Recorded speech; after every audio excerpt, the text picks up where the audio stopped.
Hi everyone, and welcome to today's webinar on the year in regulations, lessons learned from 2025.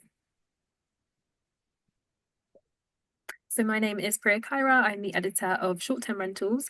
And for those of you who are unfamiliar, we are a B2B global multimedia platform, and we create content, whether that be podcasts, webinars, features, and news, all delivering to professionals in the short-term rental industry. So today's webinar is sponsored by Guesty, so please enjoy this video from our sponsor.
Okay, so just a few guidelines on our webinar before we get started.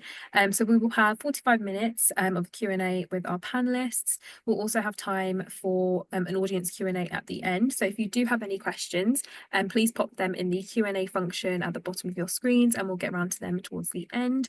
A recording of this video will also be made available on the Short-Term Rentals website within 24 hours, and a recording will also be sent to your email in that time as well. And just last but not least, we have a quick survey which will be sent out just when you log off from this webinar. So please do give your feedback. Okay, so legislation has obviously been a major topic over the past year. So just wanted to set a bit of context before we jump into today's webinar. So over the past year, as you can see in these headlines, these are just a few that have appeared on the Short-Term Rentals website in the last few months alone. And these stories represent what we're seeing everywhere. They're not just isolated incidents, and are part of a much wider shift globally in what we're seeing and how we're seeing governments approaching short-term rental legislation. And today's conversation is aiming to centre on understanding the forces behind these changes and what they mean for operators heading into 2026. So let's crack on and get into it. So here is our lovely panel. And before we begin, I'm going to ask each of them to introduce themselves from left to right, as we can see on the screen. So Terry, welcome. If we begin with you. Hi there, I'm Terry Brown. I'm Programs Manager at the Travel Foundation, which is a global charity working in sustainable tourism. Thanks, Terry. And Tyann, welcome. Hi, thanks so much for having me. I'm Tyann Marcin-Cammond. I have Branson Family Retreats and Missouri House Vacation Rentals in Missouri, United States, as well as the president of the Missouri Vacation Home Alliance. Thanks, Tyann. And Lucy, welcome. Thank you, Priya. Hi, everyone. I'm Lucy, and I work for Lighthouse. We're a data provider specializing in hospitality. Thanks, Lucy. And Andrew, welcome. Hi, I'm Andy. I'm the CEO of the Short-Term Accommodation Association. We're the association that covers the UK. Thanks, Andy. So let's get into it. So if we start off by kind of thinking about the bigger picture, Andrew, if we begin with you, what were the kind of biggest regulatory shifts that we saw globally in 2025? There are so many. How do you pin something down? It's been a heck of a year this year for everybody. I think the biggest shift has been the governments, not just across the UK, but governments across the world, wanting to regulate our business, looking at our businesses from a housing supply angle only, rather than looking at the huge positives of our industry from a tourism point of view. I think it's been that sort of difference between some governments wanting to place on us day restrictions, minimums, maximums, etc., which have really affected everyone's businesses. And I think the big thing for us as an association has been coordinating with other associations, because a lot of the work that we do in the UK, I've worked closely with the associations in South Africa, Australia, across Southeast Asia. What we're experiencing is what other people have either experienced or are going to experience. It's quite often a sort of rinse repeat of government doesn't build enough houses, government looks at cheap way to get somebody to blame, government says it's our industry that's to blame for all of the housing woes. We're the problem. When it doesn't actually fix housing, then who knows what they do. But that's been the biggest issue for us this year, has been that trying to regulate an industry that they don't actually understand, trying to blame us for the housing issues, and whether that government goes down the licensing or just registration route. Thanks, Andy. And Lucy, just coming to you here from a kind of data perspective, what would you say were the biggest regulatory shifts that we've seen over the past year, and what kind of data trends are signalling that regulation is beginning to kind of reshape supply and demand? I think for us, we've heard a lot about over tourism this year, and to echo Andy's point of it becoming almost a scapegoat for other potential policy issues, especially regarding housing, and some of the other topics that we'll discuss. And when really it's, you know, bad governance or bad destination management. And now, absolutely, there are visible effects of over-tourism. No one can doubt seeing crowds in the streets. You can't deny that. Community pushback and bad resident sentiment overall. But really, could that have been handled better prior to avoid these drastic regulations that we're seeing by the government itself, or the tourism bodies and other key players? Barcelona, I think, was one example when we're talking about housing problems, where short-term rentals have unfortunately borne the brunt of that, from sentiment of residents, of course, which we'll see in a few years. Some other examples we've seen, Venice, for example, so with the cruises, obviously over crowding at very specific times of year. Could that have been distributed? Could the tourism have been distributed a bit better with some better planning there with the cruise companies? Iceland suffering infrastructure problems, again seeing an increase and welcoming more visitors, but not actually having the infrastructure in place or the waste management in place to handle that. Data trends themselves. So we can look at, again, these destinations are somewhere like New York City, which have obviously had regulation in place for some time. We naturally see supply drop, of course. So typically when there is a shift, so in New York City, for example, so 30-day limit, you will naturally see a supply drop. They've seen, since that was in place, 90% short-term rental supply drop, to be expected almost. How did that impact occupancy and ADR? Interestingly, short-term rental market dropped by about 10% overall. ADR held steady and is actually potentially increasing now as well, with the general hospitality increase. Hotels benefited. They did see a much bigger increase naturally in hotels and also in ADR. We also look at booking window and length of stay. Naturally, you're getting longer stays if you're implementing a minimum 30-night rule, so that is beneficial. But again, it needs to be the right type of visitor who can stay or who can actually stay for that long.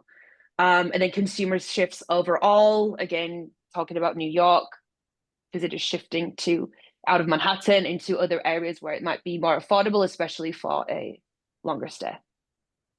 Thank you, Lucy. And which of those markets do you think experienced the most notable contraction or expansion due to those policy changes? It has to be Barcelona. So, as I mentioned, a destination that had quite a light restriction. All of Spain has a licensing policy. Besides that, they didn't have too many other restrictions. To go from that to a complete ban is very drastic. So that will be in 2028 for those who don't know. Naturally, we don't know the impact of that yet because it hasn't happened yet from a data standpoint. What is interesting though, it hasn't impacted visitation right now.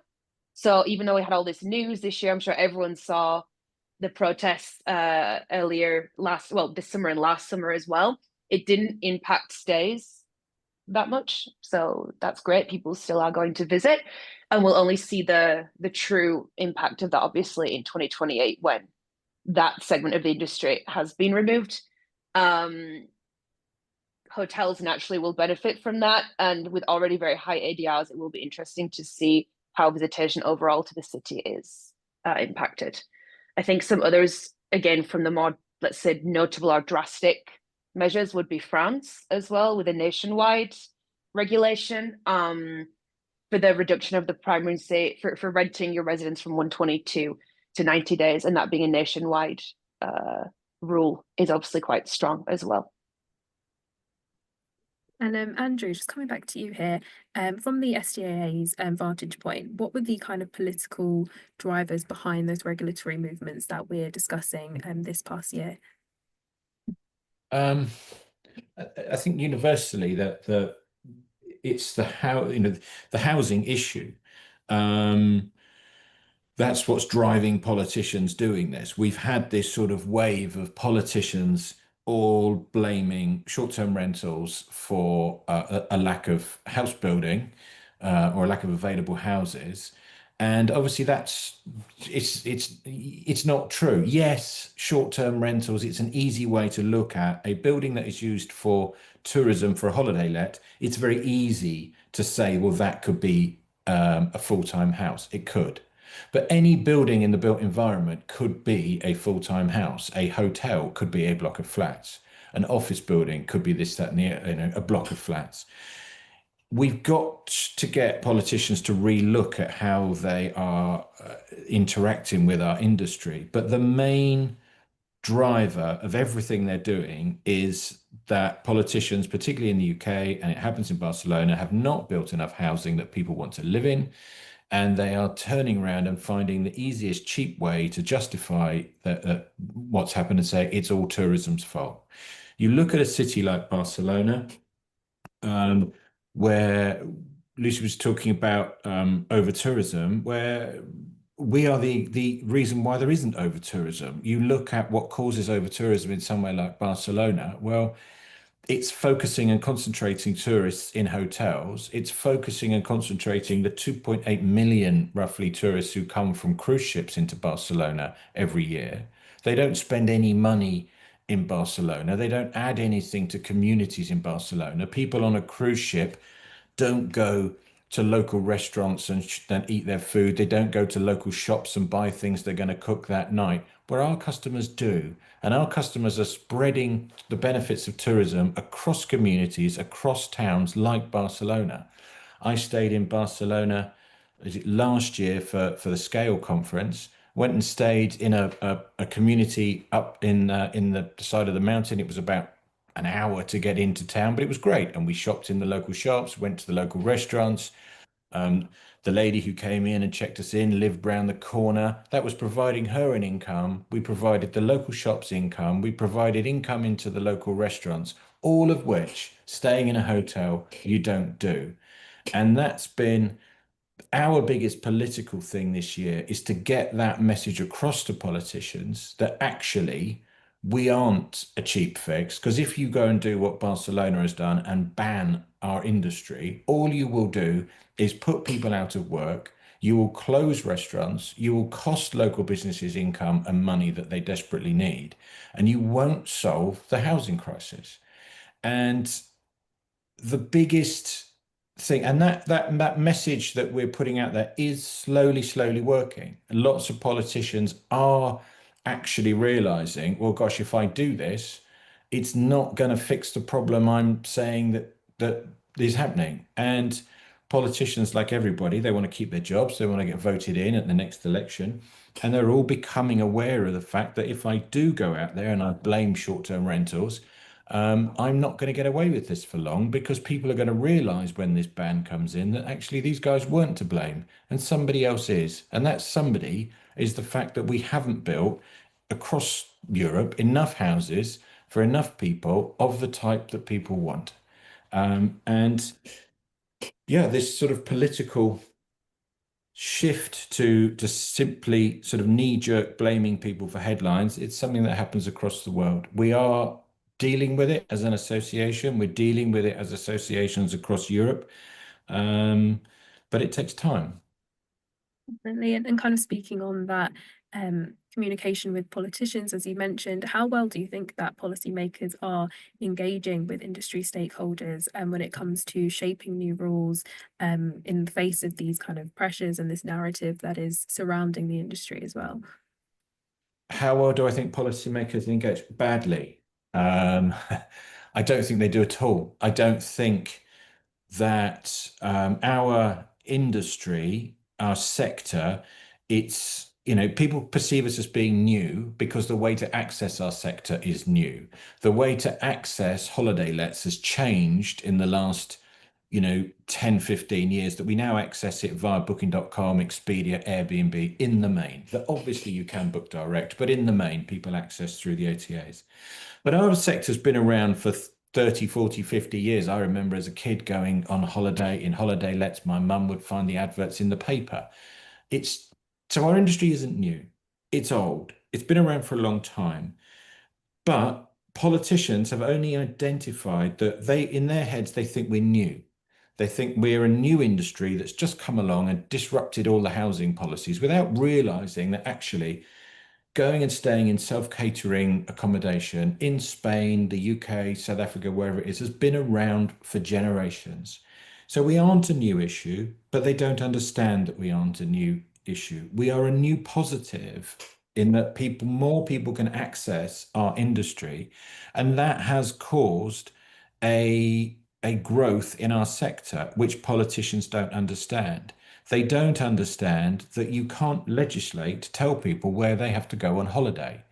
They don't understand that you don't open a holiday let if somebody doesn't want to stay in it. We are an entirely demand-driven industry. That the people who are staying in our holiday lets are the people who vote for politicians in much the same way as the people who complain about holiday lets are. But people complain about everything. What we've got to do as an industry is get politicians to engage with us on a grassroots level. We've got to get people to get out there, and it's something we've been doing quite successfully across the UK. And I know that in South Africa, they're trying to do the same thing.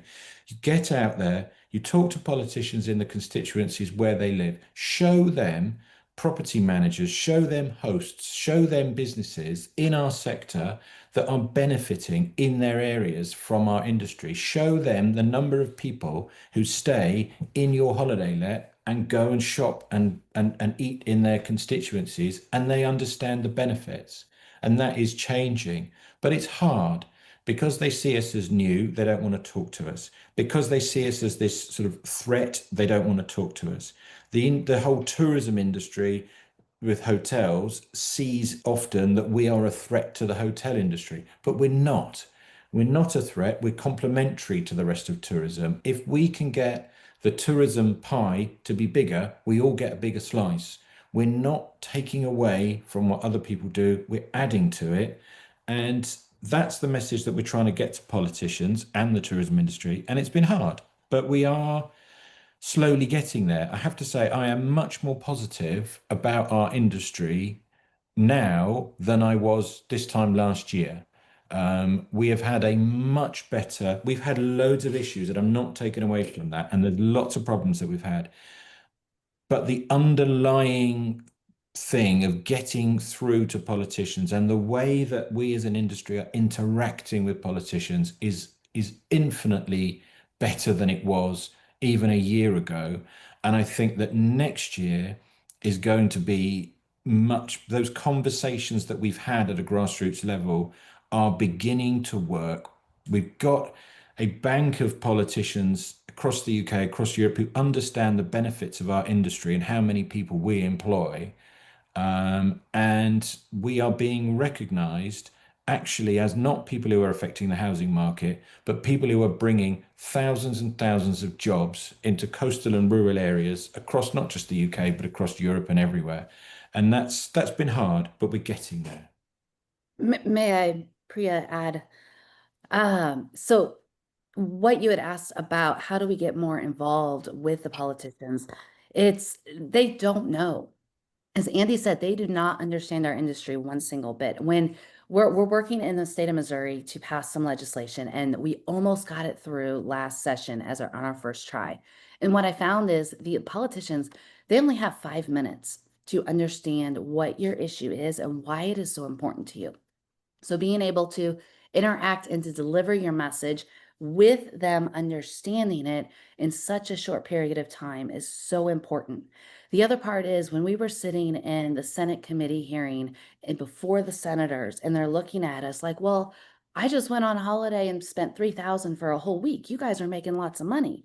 It's like, well, again, you don't understand the industry because yes, maybe you spent $3,000 for a week, but the short-term rental holiday let is only open 10 weeks of the year, and that is it. They have to make all of their operating expenses and any type of cash flow or profit within those 10 weeks because it's so seasonal. So the important part is to start out and get your story out there to them and interact with them. If you don't have a chair at the table, bring your chair with you. If there is no table for you to sit at, you've got to build your table and make sure they know how important this is, not just to you, but to the entire economy and the economic drivers of the country and the state and the town. Thank you, Diane. And yeah, it's really about kind of gaining visibility and working directly with those policymakers at a grassroots level, like we've mentioned. And Diane, just coming back to you again, for you kind of on the ground, how do regulatory shifts kind of translate into day-to-day challenges for property managers? So one of the changes that we had this past year is one of my towns that I have properties in decided that everybody had to have absolutely refreshed, more stringent inspections for safety wise, and which I am totally all for. They were great inspection guidelines, but the problem came in that they said, okay, we're going to start on one date, and there's only 3 months that everybody has to be compliant by. And we're going to have one inspector for 1,600 properties. And I looked at him and it's like, okay, how can you really, truly, logistically, physically accomplish what you want done in this time frame that you're giving us? So it was an operational challenge to make sure that we were ready for the inspection to come, that we had all the pieces in place so they wouldn't have to return. And then we having to schedule the inspections between the guest stays because they were coming during a time when there was also the holiday breaks. So it was very much a logistical nightmare for a lot of us being able to do that. And then on top of that, other cities that are saying, okay, you need permits, you need licensing, but we're not going to staff anyone. So we're going to just be shorthanded. So we're going to delay all of this, which has then resulted in lawsuits as well. Because putting in regulations that you cannot enforce in a timely and reasonable manner is a detriment to the entire industry, and you're completely stopping people's revenue and able to serve your area as well. Wow, and kind of in that case, how did you kind of adjust your processes and systems to stay compliant? And did you feel like there was any support with that as well? Yeah, so one of the things that I make sure I do is I stay involved. I have, building those relationships so I have my ear to the ground, so I know what's going on, talking to those folks who are making the regulations, and then doing my best to be proactive and stay ahead. So, for example, one of the pieces of regulations said you must have an exit plan with not just regular emergency information, but weather information because example where I live, we get tornadoes at times, and the people who visit us don't know what a tornado is or what to do in that manner. So the city wanted to make sure that the tornado information was very easily accessible to all of our visitors. And so in looking at that, they didn't provide a whole lot of instruction of what they're looking for. So to be proactive, I went ahead, made up the templates that I needed for my properties, and then I shared them with others in our town so that others could follow the lead and be proactive and be prepared before the inspector came versus having to fix something afterwards and delaying the whole process. Personal situation. Thank you, Diane. And kind of moving on, switching gears slightly, when we think about this kind of zoomed out from a tourism and destination perspective, Terry, how do you think that regulation influences tourism flows and that kind of community sentiment as well?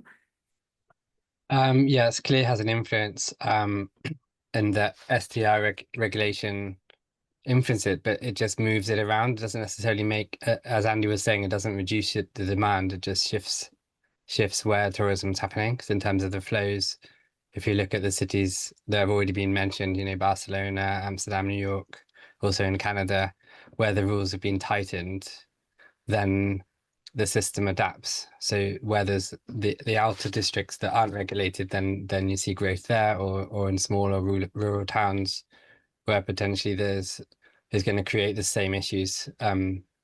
If there are issues that they're trying to respond to, they're not necessarily fixing the problem, they're just moving it around, and then the demand will be absorbed elsewhere, so maybe into hotels or other markets. So yeah, that it just creates it moves things around, doesn't necessarily change the fundamentals. And on community sentiment side, I think it's fair to say it's community sentiment which is driving the politicians to regulate more than visitor experience or other things. So it's about dealing with those issues, and I think, as Andy said, that's the problem. You get a knee-jerk reaction to respond to a complex, wicked problem because you need a headline and you need to do something now. So, but putting in place regulations can and has in some instances already responds to people. If people feel like there's some control, then if they feel better about it, even if there's no evidence yet. I think it's early days to see if it's really going to solve the problem, and it's likely not going to. But where it's more likely to work is where authorities have clear outcomes, you know, that are based on evidence, and you know, more targeted responses to deal with the actual fundamental issues. And as Andy has alluded to, I think probably my main point today is about the need for connected thinking, because STR regulation alone is not going to fix housing issues.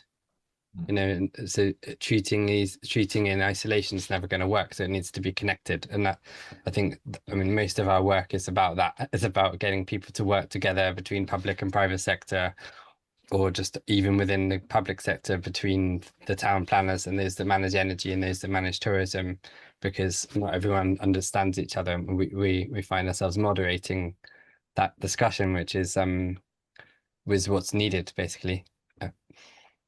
Thank you, Terry. And kind of jumping on that again, did any markets in particular stand out to you in demonstrating a strong model for balancing economic benefits with local concerns as well? I mean, we don't work directly with this all the time, and I can't say there's any.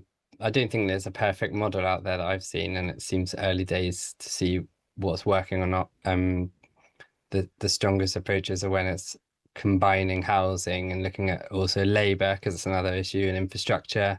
We're doing a lot of work on climate resilience and climate action as well, which is another element here which affects wherever there are pressures, these forces exacerbate them. And then, I mean, obviously you've seen across the EU there's some lots of regulations coming, and you see certainly we've been doing lots of work in Spain. It's too early to know the results because they're just about to do it, but in Tenerife we did a study a few years ago looking at the different markets and the different segments and all of the different social, economic and environmental impacts, with the aim of creating the right mix. And for us, it's all about the balance. So creating that balance of guests from different source markets, from different types of market segments. And it was clear within that study that in Tenerife, in this example, as the other guests, as the other speakers have said, that the short rentals market was creating a lot of economic benefits and helping spread those benefits to areas where which weren't the tourism hotspots. So in some ways, it's helping to spread the load and to spread the benefits as well. But then it was causing issues where there wasn't the capacity, where it was growing too quickly for the capacity, and there were instances where we interviewed communities and there were issues with behavior, or the common issues which people complain about when there's change. And I see they've introduced some zoning policies which are enforcing that each municipality should have a plan basically and work out how much is a manageable amount of short-term lets to have here, what's the capacity, and then to proceed. So that seems to me like a sensible thing, but I don't know whether that's working. Certainly there's been some examples in Australia, we've been working with them too, where there's been some evidence that it's working well. But overall, I'd say it's early days. Terry and Andy, I don't know if you have anything to add there when it comes to destinations and markets that are demonstrating strong models for balancing that economic benefit with local concerns. I wish I did, I think. Do I have examples of where people are doing this well? No, I don't think I do really. I've got, yeah, I mean, this is the problem that we've got, that there isn't really anybody who is doing this well at the moment. The overriding issue that we have is that people, I think it's coming from everyone who's talking today, that politicians don't have an idea, they don't understand our industry. If you look at, for instance, England as an example, that they are wanting to bring in a registration scheme. Terry was just talking about how things need to be connected. So we're going to bring in a registration scheme for short-term rentals. And yet I was in meetings with a council in the UK 6 months ago with one of our members. And in this meeting, they were talking about the huge number of short-term rentals that were in this particular town and how this was an issue for this town. And they were quoting figures of like 6,000. And this seemed completely at odds to me and the member. We found out that what they were actually doing was using data scraping to get the data in this council. And in the actual town, there were about 800, not 6,000. The town was too small for the data scraping, and they'd taken the data from the entire region. But even when we pointed out this problem, they weren't going to change their minds because it had been said. And very few politicians ever turn around and say, oh yeah, I got that wrong, I'll change my mind. They wouldn't change their mind. They stuck with what they did. And we're passing legislation that was going to affect people's businesses and people's jobs based on completely false data. And that's been one of the overriding issues that we've had, that people don't understand our sector. We need to get facts on it before we make any decisions on how many holiday lets there are, how many holiday lets there should be, etc., how many hotels there should be. We've got this registration scheme coming in England, and it's something which is happening across the world. One of the problems we've got is that registration scheme is not even going to cover the whole of tourism. They are just looking at short-term rentals. So we won't know when we're looking at that town. Let's say there are 300 short-term rentals this year. If there were 500 next year, that figure in isolation is worth absolutely nothing. It's not connected. As Terry was saying earlier, we need to get connected data across tourism. That figure of an extra 200 short-term rentals means a lot more if we know that there are also another 300 hotel beds, or there are 300 less hotel beds, or there are more guest houses. We don't know if guest houses are converting to short-term rentals, if it's private houses, if it's hotels, whatever it is. The implication, because we don't have this connected data, the implication will always be every short-term rental could be somebody's house. Now, I know that that isn't true because we also know, and the people in this room, and I assume the people listening to this also know, that short-term rentals covers a multitude of different things. Whereas at the moment, when you look at that council I was talking about, there's 6,000 properties. They immediately say that's 6,000 houses. That will solve our housing crisis. You actually look at what they're looking at. They're looking at everything listed on Airbnb, Expedia, and Booking.com. So often it's just 3 times the same place. But they're also looking at shepherd's huts, glamping units, everything else that's listed on Airbnb and Booking. Not somewhere, if I was a family trying to find a house, I would particularly want to go and call home. I'd love to go on holiday in a glamping hut or a shepherd's hut, but I don't want to, live in it. And this is the problem, that we've got no data, proper data on our sector. You look at things like, and we're not working together properly. We are a lot better than we were a year ago. But the tourism industry as a whole isn't working with us because for some reason they see us as a threat to their industry, not a complementary part of tourism. That's a conversation we've got to change with them. We need to work together. We need to share the data together. We need to do more. We are getting there. Certainly in the UK, things are an awful lot better. We've got support now from Visit England, Visit Britain, which we didn't have 2 years ago. Now we're in the very fortunate place that Visit England are sponsoring our annual conference, which is not something we would ever have had before. So we're really lucky, but it's taken a long time to get there.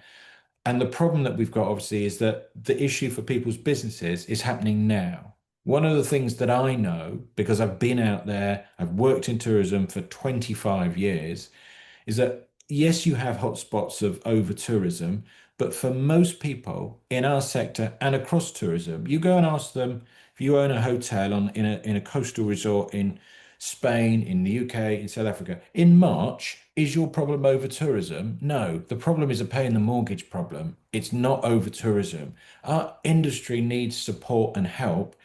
And yet we as an association are still having to deal with trying to convince politicians that we're not the evils that are stealing people's houses. And that's what we are still facing next year. And I think I probably diverged quite a lot from your original question, Piers, so I'll stop talking. But I'm quite passionate about this. I could talk all day about it. We are getting there as a sector. We've been working with VRMA in the States, talking to them about how to do this. And the key thing is grassroots, getting out there, talking to politicians at a local level and using, I'm passionate about this industry. Everyone who's in this industry is passionate about it because we love it and know what it can do for people. Getting our property managers, getting our hosts, getting our owners to get out there and be ambassadors for our industry and be proud of talking about the positives that we actually do. And that will, in 2026, hopefully start bringing some changes. Changes to regulation will only come in a positive way if we get the positive message out there ourselves, because no one else is going to do it for us. And then politicians, they like a good story. So if we give them a good story, they'll jump on our bandwagon instead of the we're destroying everything bandwagon. Get them on board with the we provide jobs and investment in communities where no one else does, and they will get on board with us. And yeah, a recurring narrative that we're seeing is that importance of having the data out there and increasing that communication across channels in the industry. Yeah. So thank you. And Lucy, just bringing you in here, from that data perspective, did you see kind of destinations where regulation produced maybe unintended outcomes, whether that be positive or negative, and how are you kind of seeing that roll out? Yeah, absolutely. I think we've some of the other speakers have mentioned a few of them certainly already. So positive, well, you can see it from both sides, but mostly positively, enforcing, for example, 30-day or whatever day stay limits, including increasing in areas which were more costly, naturally drives people out to other areas, which is great, that didn't see or didn't benefit so much from tourism before. I think as Terry was saying, is hugely positive as long as that area is prepared. And then, as we said, we're not just moving the problem around, but for those local businesses, it's wonderful. Negative, an example, now hotels regaining pricing power, which if you're a hotelier is wonderful, but they're regaining pricing power, and then that obviously having an impact on short-term rental and visitation overall, especially in areas where the ADRs were typically a lot higher. I mean, we typically see hotel ADRs almost always being, when we talk about hotel comparable, of course, being higher in a hotel anyway. And in those areas like Barcelona, we're going to see from 2028 what that looks like when that supply is drastically reduced, and the demand is so high that the prices will just naturally keep soaring. Thank you, Lucy. And Tyann, just coming back to you here, kind of aside from looking at the kind of data level and the regulatory level, how does regulation kind of impact revenue and staffing or investment decisions for property operators? And what advice would you give to property managers on this level for 2026? So I think you guys have all heard of a World Cup game put on by FIFA that's coming next year to the United States. Well, in the Kansas City, Missouri area, 2 years ago, they put in some regulations that dropped their short-term rental supply from 2,000 to probably close to 600 units now. And with the World Cup games coming next summer, they realized just earlier this year that they are going to be in trouble with lodging because we expect over 650,000 visitors to Kansas City alone. There's only 65,000 hotel rooms, and you cannot build hotels fast enough for this. So in Missouri, we've been actually working with the city to help create more short-term rentals. However, that has been on a holding pattern this year because they have not decreased their regulations enough for it to actually happen. And so by this past summer, they were supposed to loosen those regulations up so folks could start planning better. And literally 5 days ago, they finally passed some looser regulations, which all it was decreasing the amount of a permit. So going from $200 annually to $50 for 90 days, that people could do it for 90 days, but still it could only be in their own homes, their own residence. So not allowing short-term rentals that are a dedicated short-term rental. So with the other piece of it is the city is not paying attention to the window of opportunity, the booking windows. So we just had Price Labs at our hosting crash course this weekend tell us what exactly are the opportunity times, the booking windows of what's coming up. And we have this final draw on December 5th of when teams are placed in the cities that they're going to be at. And that's only 2 weeks away. To get a permit in Kansas City, they're already short-staffed, so you're looking at minimum of 8 weeks to even get a permit. And then on top of that, even if you try to list something, you cannot legally have a calendar even open without a permit. So these folks are losing that window of opportunity because Price Labs are like, hey, the data shows December 7th is you need to be ready and going and up in your calendar open for those dates that you want them. But it's not even going to be possible to fit within those regulations. So operators losing out on prime ADR, the city will lose out on extra tax revenue because the surrounding towns are paying attention. They are loosening regulations. So if you're coming to Kansas City, you may have to stay outside city limits. But the other good part is, as Andy and Terry said, this does spread out the economic benefit as well. The towns, the cities that want to take advantage of that tax revenue, whether you're a host city or you have other economic drivers with tourism, they need to pay attention. It's not just the tourism coming, it's those folks that are coming for other reasons as well, because travel and living patterns are shifting. People are living in places for a short period of time instead of years upon years upon years. Maybe they're coming to an area to figure out, do I want to move my family here permanently as well? And being able to give them those shorter time frames in a comfortable, homey spot that spreads out the economic benefit is something that cities, towns, communities are losing out on because of such strict regulations that aren't looking at the bigger picture. Hi, and kind of in your view, as we look into next year, what are the key lessons that property managers should take forward?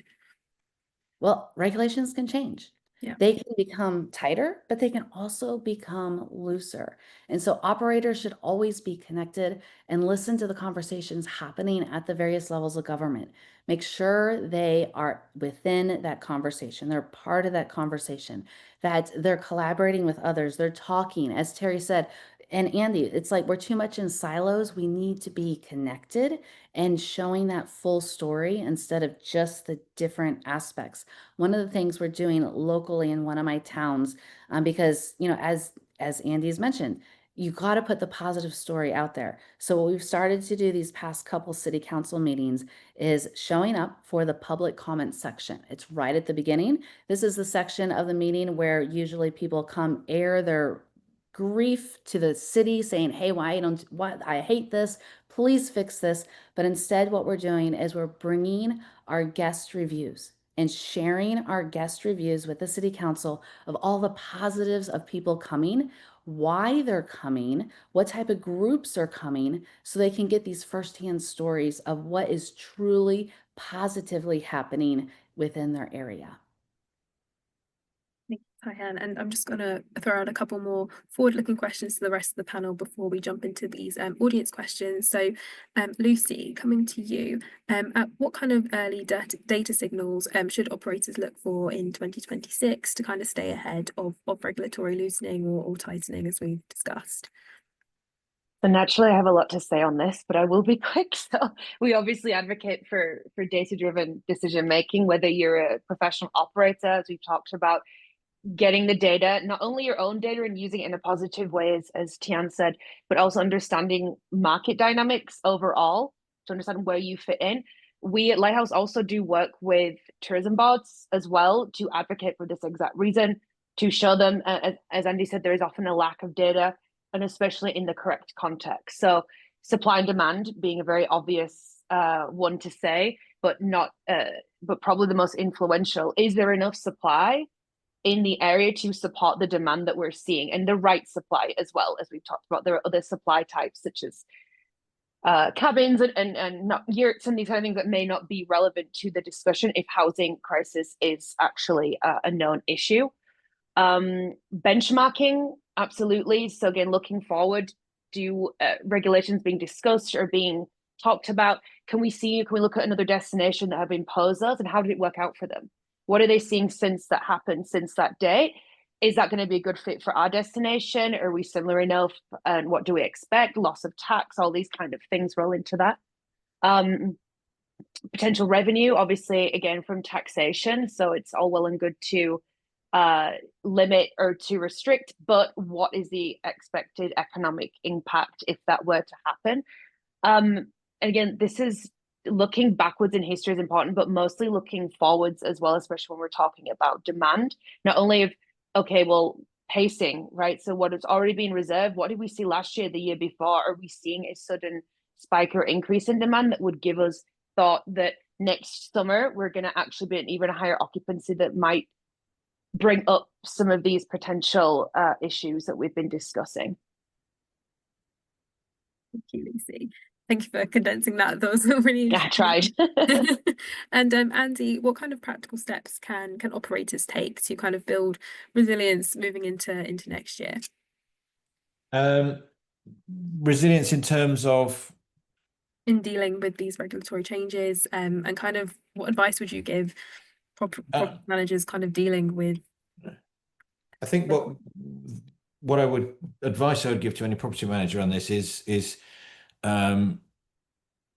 don't, as long as you have, and people do have, because they've been trading for years, a good viable business model, don't panic. Basically, I think there's an awful lot of angst and panic created in our sector about all of these various different issues that are coming, and it can feel overwhelming. But don't panic. Our industry is been here for years. It's going to be here for years. It's been profitable. It will continue to be profitable. It is an industry that people should still be in. It is an industry that is growing.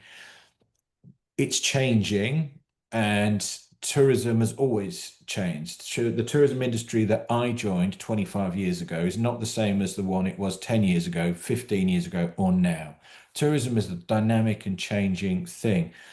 Allow your business to adapt to the changes that are coming. We're going to get some regulations. We're going to get different tax regimes here, the UK, in Europe, everything. It's always going to change. But don't worry, don't panic. Work with your trade association, work with and be involved, get your voice out there, listen to other people in the sector, and just keep going. But I think the thing that we've got to do is, yeah, don't panic, be positive, but be willing to change, be willing to adapt your business model to whatever is there. If you live in an area where they say, okay, there's up to 182 beds, or you can only be there 90 nights, or whatever it is, if that doesn't work for your business model, tell your trade association, and we will lobby your local councillors, your local government on your behalf to try to change that. That's our job.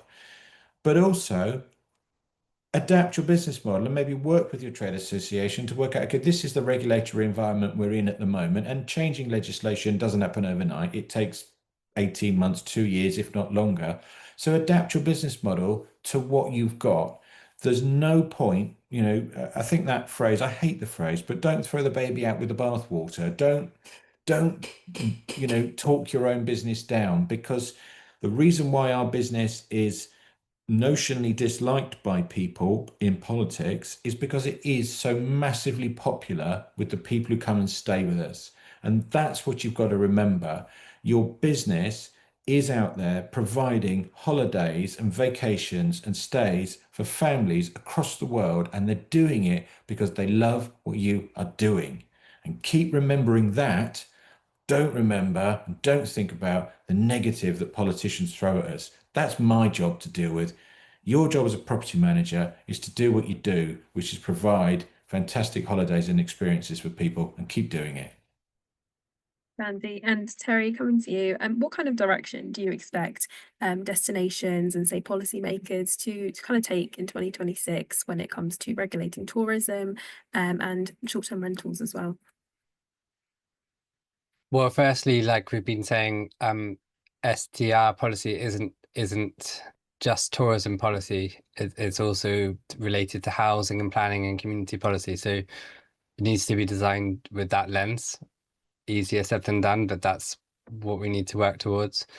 Blunt tools are not working, so start with clear outcomes. I think sometimes there's an issue with just reacting to the news, or what you need to be looking at the data and working out what the issue is that you're trying to deal with, and then making a context specific measures. So if you have one rule for a whole continent or a whole country, that's not likely to help people address local issues. So having context specific, more localized, I guess that's decentralizing, allowing for more zoning and things like that, decisions made more locally. Design with communities, then you're more likely to help as well as linking with planning and community policy, but bring people in, because it might be that you're sort of responding with the wrong policy to address a problem which is not going to address, it's not going to fix. So looking at the broader system, I'd also say, like Andy alluded to earlier, STRs are one lever, and it's fair to say there's been rapid growth in some areas. So it would be fair to say some of the pressures come from there, but it's not the only place it's coming from. So I remember talking to one island in the Canaries, and they were saying, well, we need to limit the flights. It was, if we do think there's too many tourists, but we can't control, like, the thing we can control is how the flights, but so looking at the cruise, looking at the flight, it's not just about where people are staying, because if you take one thing away, they'll stay somewhere else. So thinking a bit more about the whole system, and then also, yeah, as I said earlier, data is really important. Making sure we've got the right data before, just getting the basics right in terms of understanding the problem, having the information, like Andy said earlier, that it had the wrong data, so they made a decision based on the wrong data. Get the basics right before rushing to like drastic policies. Thanks, Terry. And we had a question pop in as well regarding what kind of percentage are you seeing for full capacity in the destinations that you're working with for short-term rentals in cities. So I don't know if you wanted to touch on that. So I suppose this question is referring to what destinations from the ones you've worked with, what kind of ranges are you seeing when it comes to full capacities? Well, I mean, you see the if the question is what am I seeing as full, I mean, I'm seeing that people are putting policies of 10%, 15%, 20 if you're lucky, but I wouldn't attempt to. Well, I'm arguing for the opposite of that, saying that you should be working with places to understand what the purpose of the policy is, what are the real issues that you're trying to address, and is it housing or is it infrastructure or livability, or and work with people to work out what the capacity would be there that would be reasonable. I would not try to put a single percentage on it. I think that would be the wrong way to go. It's more about the process of how that's established. I think there's also the economic makeup of that town that plays a role too. Because if it's not a tourist destination versus a tourist destination, that's going to be totally different. For instance, one of the towns I'm in is like not, it's mainly a family destination as far as family reunions and weddings and people coming back for funerals, but not a ton of tourism like a tourism destination is. And they're all up in arms because there's 0.16% is short-term rentals, like literally 40, and they're all upset and they're like, oh my gosh, there's too many. But they have lots more than that that's vacant. So it's really a driver also of how you don't want to cut the nose off to spite the face, as we're going to use another term here, that you're going to cut off your economic revenue if you are a tourism town and not allow enough lodging of the way people want to travel, because that's a driver as well. It will shift. It used to be, the drive side motels. What's next year? It is Route 66 100th anniversary in the United States, and to celebrate the roadside motels. So next year, I fully anticipate, no data, it's only my feeling, my woman's intuition, that those motels are probably going to hit really great capacity. Now, will someone be able to do new motels by then? Probably not, but you can probably rehab what's there and revive that. But that doesn't mean that that's, full on economic driver for that area. So thinking about all the ebbs and flows as well.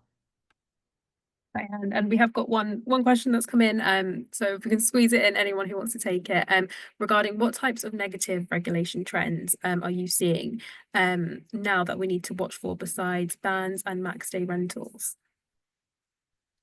So what was shared at the Vacation Rental Managers Association annual conference last month is that policymakers are looking to add taxes levied against non-voters. So getting their voters to vote for these taxes and telling them, hey, it's not going to affect you. It's only the people coming into our areas that are going to be having to pay these taxes, or it's only the people who don't live here and don't have a vote. They're going to pay those taxes. So the property owners that own their second home or their vacation home and don't have a vote on whether they get taxed or not, those are the taxes that they're looking to raise. That could be additional lodging and tourism taxes. It could be increased property taxes specifically on short-term rentals. It could be the additional taxes of when you sell your property. It could be increased permit fees or additional licenses and requirement fees. Those types of things that the property owners and the people who don't live there don't have much of a choice at a time until it comes time for them to spend their money. And they're going to look at it and say, whoa, that's out of our budget. Let's go look somewhere else that is not as expensive. And then you start the domino effect of fewer visitors, fewer sales at the shops and restaurants. Then you've got less tax revenue. Then you've got less jobs. And then that whole cycle that goes downward begins. So that's what I would be looking for, is those taxes levied against the non-voters, and protect your folks. Diane, I'm aware we covered a lot of ground today, but thank you all. I want to say a big thank you to all of our panelists for all of your insights today. I'm aware I think we could talk about this topic all day, so I appreciate you all for bearing with and shoving it all into the hour. So thank you all, and thank you all to our listeners as well. Just a couple of closing slides from me before we end the webinar. So sign up if you haven't already to our next webinar, where we'll be getting into luxury and short-term rentals, thinking about the kind of hotel playbook and yeah, adapting to luxury in this sector. That is on the 2nd of December. And tickets are also live for our Shorties Awards in April. So if you haven't already, do grab some tickets. We'd love to see you there for our next award ceremony. And if you are interested in working with us, then please reach out to our head of growth, whose contact details are on screen. And again, just a massive thank you from me to all of our listeners, and of course to our panelists and to Guesty as well. So thank you, and I hope you all could take something from this webinar, because I know I did as well. So thank you. Please enjoy this closing video now from the IHM team. At IHM, we believe in the power of connection. We exist to inspire, to inform, and to unite decision makers who are shaping the future of hospitality and real estate. Our why is simple. We believe this industry thrives when people and ideas come together. And we're here to make that happen. So how do we do it? We publish 4 leading multimedia brands, each a trusted voice in its sector. We blend intelligent content, curated events, and a strong community into everything we do, making it easy, accessible, and genuinely useful. From online engagement to face-to-face connection, we are known for being insightful, collaborative, and refreshingly human. We host world-class events, panel discussions, podcasts, award ceremonies, and webinars designed to spark ideas, drive conversation, and create impact. With over 62,000 monthly web visitors, 55,000 email subscribers, and 69,000 social media connections. Our reach is deep and our community is active. We're partnered with the biggest names in hospitality, and we'd love to connect with you. So whether you're looking to grow your visibility, meet the right people, or understand where the market's heading, read, watch, listen, and meet. Do it all with IHM.